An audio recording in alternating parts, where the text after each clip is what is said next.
L'opération de déguerpissement lancée le 29 juillet dernier par la ministre de la Salubrité urbaine a atteint sa vitesse de croisière.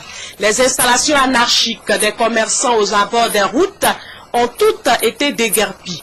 Les grandes artères telles que les boulevards Valérie jusqu'à Destin, Mitterrand, Latry, la route de Bégerville ont aujourd'hui un nouveau visage. Même la célèbre rue Princesse de Yopougon n'a pas été épargnée.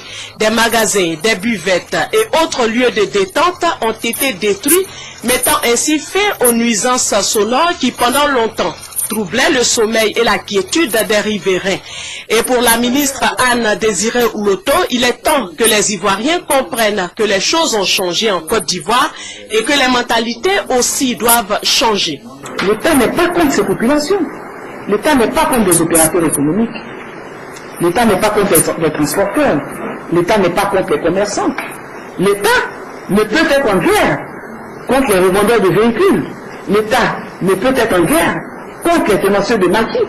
Le gouvernement veut tout simplement créer les conditions environnementales, sécuritaires et sanitaires pour que toutes les populations vivant en Côte d'Ivoire exercent librement leurs activités dans le respect des normes. Le bilan à mi-parcours de l'opération Pays propre est donc positif selon la ministre de la Salubrité urbaine. Et pour les communes restantes et les villes de l'intérieur, le chef de l'État et le gouvernement sont prêts à investir les moyens nécessaires pour redonner aux Ivoiriens un cadre de vie sain et agréable.